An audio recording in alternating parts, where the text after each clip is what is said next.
Le lendemain de l'attentat de Nice, le directeur général de la police nationale, le directeur central de la police aux frontières et le directeur central de la sécurité publique s'étaient déplacés à Nice et l'occasion pour Célia Boumedienne, la secrétaire départementale unité SGP Police FO 06, de défendre auprès des autorités des articles 25 et des articles 36 des avancements pour actes de bravoure pour nos collègues primo-intervenants le soir du 14 juillet. Où en est-on? Le secteur communication rencontrait Célia il y a quelques jours pour faire le point. Les choses ont-elles avancé 2 mois plus tard? Que nous propose l'administration? Elles avancent, mais à mon sens pas assez vite.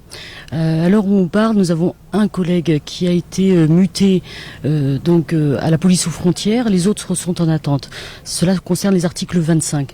En ce qui concerne les articles 36, j'ai l'impression que ça risque d'être compliqué.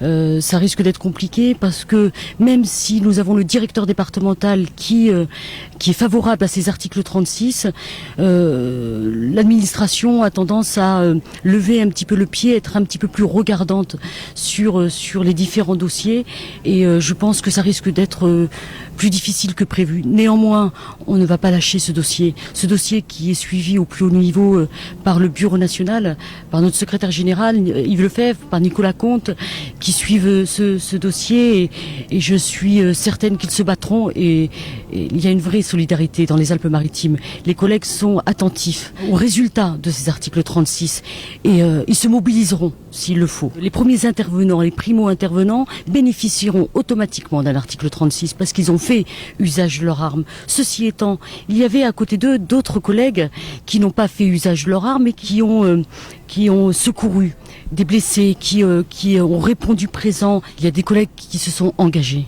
et on ne peut pas les oublier. Nous en avons profité pour aborder une autre actualité sur les Alpes-Maritimes, la gratuité des transports pour les collègues niçois sur les lignes Bus d'Azur. C'était un dossier unité SGP Police FO 06, un dossier rondement mené par le bureau départemental unité SGP Police FO et le secrétaire national délégué à la zone sud, Bruno Bartosetti. J'ai saisi par courrier avec l'appui de notre secrétaire national zone sud, Christian Estrosi, sur ce dossier.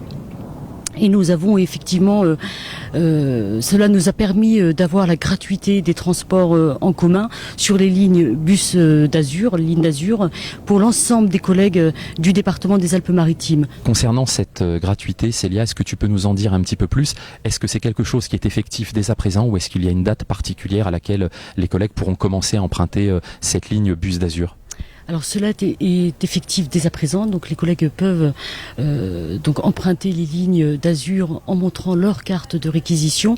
Ceci étant, sur les modalités, nous sommes en attente pour essayer de faire en sorte qu'ils puissent avoir une carte ligne d'Azur, comme tout citoyen, afin de garantir leur anonymat et de ne pas être obligés de montrer leur carte de réquisition lorsqu'ils prennent le bus ou le tramway.